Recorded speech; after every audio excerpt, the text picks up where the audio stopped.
Good evening friends. आज हम math और रीजनिंग पर 7 टाइप के लाए हैं। एक बेहतरीन वीडियो है आज का।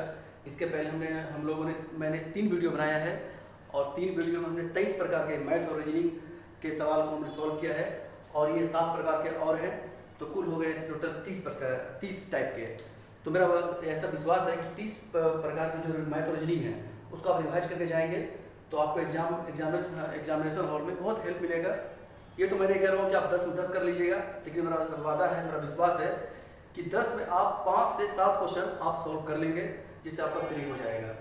एक बात और करनी थी फ्रेंड्स कि मेरे कोचिंग संस्थान में जो है वो टेस्ट सीरीज चल रहा है। शनिवार को 12 बजे से मेंस का टेस्ट सीरीज शुरू है और संडे को यानी रविवार को 12 बजे से पीटी का टेस्ट सीरीज चल रहा है। पीटी का टेस्ट सीरीज बहुत बेहतरीन है, मेंस का भी टेस्ट सीरीज बहुत बेहतरीन है।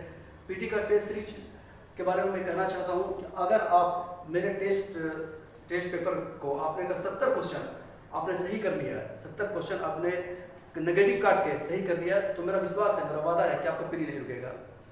तो चलिए इतना बात को ध्यान रखिए, आइए और जो है हमारे कोचिंग संस्थान में आकर टेस्ट कीजिए। तो चलते हैं हम लोग प्रश्न को पढ़ते हैं और सोल्व करते हैं बिल्कुल आसान विधि से।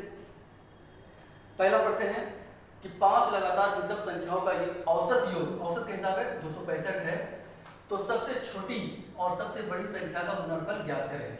तो औसत बराबर जानते हैं, तो आंकड़ों का योग बटे आंकड़ों की संख्या होता है। तो औसत आंकड़ों का योग कितना है 265, संख्या कितना है तो 5 है। इसको अगर काटेंगे 5 तिया 5 पचे 25, 5 तिया 15 53। पूछा कि 5 विषम संख्या, 5 ये 53 एक हुआ, इसका विषम संख्या कितना हो जाएगा, उसका हो जाएगा 55। विषम संख्या उसको कहते हैं जो 2 से भाग नहीं जाता है, उसको विषम संख्या कहते हैं। 2 और करेंगे तो हो जाएगा 57, ठीक है।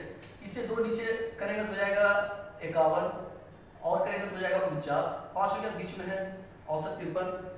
तो सबसे छोटी कितना हो गया 49 छोटी, सबसे बड़ी हो गया 57 बड़ी। पूछा कि दोनों का गुणनफल, तो बस 49 गुना 57 करेंगे हो जाएगा 9 से 63 3 5 2793 हो जाएगा, 2793 आंसर होगा। हो गया, कितना आसान था। दूसरा देखते हैं, 400 रुपए का 5% वार्षिक ब्याज की दर से 3 वर्ष का चक्रवृद्धि ब्याज निकालें। बहुत इंपॉर्टेंट है चक्रवृद्धि ब्याज। आप प्रीवियस ईयर क्वेश्चन को आप अगर देखें तो क्वेश्चन पूछता ही है। इसको सॉल्व करें तो मूलधन हमने लिखा है 4000, दर 5%, समय 3 वर्ष, तो चक्रवृद्धि ब्याज क्या होगा। तो चक्रवृद्धि ब्याज सीआई के बराबर होता है मिश्र धन माइनस मूलधन। मूलधन तो दिया हुआ है तो हमको मिश्र धन निकालना है, तो मिश्र धन बराबर होता है मूलधन ब्रैकेट या गुना 1 प्लस दर बटे 100 इसको पावर n यानी समय। इसको अगर हम लोग तोड़ेंगे तो मूलधन 4000 है, ये 1 प्लस r 5 है 5 बटे 100 और पावर 3, ठीक है।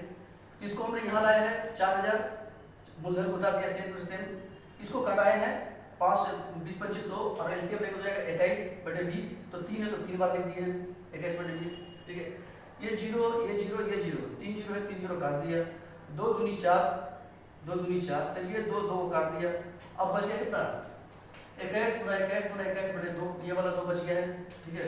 तो दोनों गुना करें तो हो गया 9261 बटे 2, उसको भाग दिया तो हो गया 4630.5, ये हो गया मिश्र धन और मूलधन 4000 है ही तो सब घटा दिए, टोटल हो गया 630.5 रुपया आंसर, ठीक है। कितना आसान था।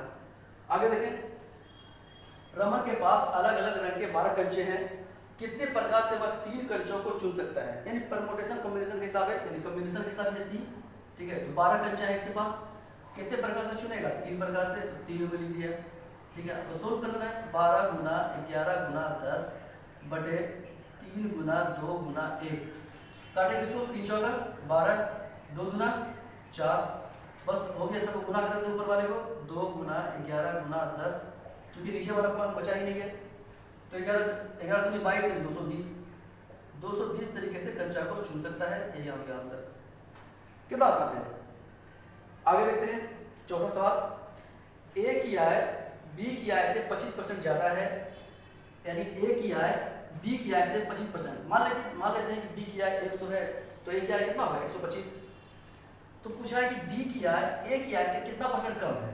बी की आय ए की आय से कितना परसेंट कम है। कम कितना है 125 में 100 अगर घटा देते हैं तो हो गया 25। तो वो प्रतिशत निकालना है, प्रतिशत निकालने के लिए कितना करना है, क्या करना होगा 25 में 125, चूंकि 125 में 25 घटा है और प्रतिशत निकालने के लिए 100 से गुणा कर देते हैं। काटते हैं इसको 25 25 125 2 5 10 20 जीरो उतार देंगे 20 25 100 तो क्या 20% की कमी, यही हो गया आंसर। बिल्कुल आसान है। एक और देखते हैं। 4 व्यक्ति कैरम खेल रहा है। प्रमोद, राहुल और शिवम जोड़ीदार है। 4 लोग जोड़ीदार है। कैरम बोर्ड को ऐसे खेलते हैं, सभी लोग ऐसे ही खेलते हैं, सिर्फ मैं ही नहीं। 4 लोग बैठते हैं आमने सामने, जोड़ीदार है प्रमोद, राहुल और शिवम और कादिर जोड़ीदार है। शिवम राहुल के दाईं ओर है, राहुल के दाईं ओर है शिवम, राहुल ये है तो दाईं ओर इधर होगा, तो यहाँ है शिवम। शिवम जिसका वो पश्चिम की ओर है, यानी शिवम का वो पश्चिम की ओर है। इसका मतलब साथ में कादिर खेल रहा है तो इसका मुंह किधर होगा, पूरब की ओर। राहुल अगर इधर है तो इसका मुंह इधर होगा। और राहुल के साथ कौन खेल रहा है, प्रमोद खेल रहा है, प्रमोद लिखेंगे। पूछा है कि बताएं कि कादिर का मुख किस दिशा में, कादिर का मुख किस दिशा में, पूरब की ओर है। प्रश्न पूछा है पूरब, तो पूरब की ओर है, पूरब की ओर कादिर का मुख, बस हो गया आंसर। छठा देखते हैं। गाजियाबाद कानपुर से बड़ा है परंतु लखनऊ से छोटा है। रीजनिंग का सवाल है, जैसे आप पढ़े वैसे शुरू कर दें। तो गाजियाबाद कानपुर से बड़ा है, यानी कानपुर से बड़ा है, कानपुर से नीचे रख देते हैं।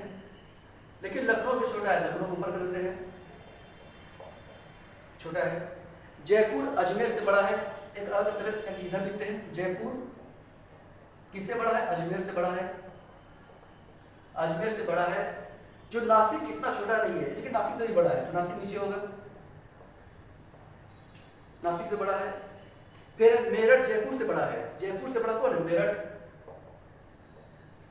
बड़ा है लेकिन उतना बड़ा नहीं जितना कानपुर। इसका मतलब कानपुर से छोटा है, कानपुर ऊपर में होगा। और हम लोग देखें कानपुर, लखनऊ, गाजियाबाद, कानपुर। अब पूछा है कि बड़ा से छोटा क्रम में 5वें स्थान पर कौन है, तो कानपुर के बाद कौन है, मेरठ, मेरठ बता दिए। मेरठ के बाद जयपुर है, जयपुर लिख दिए।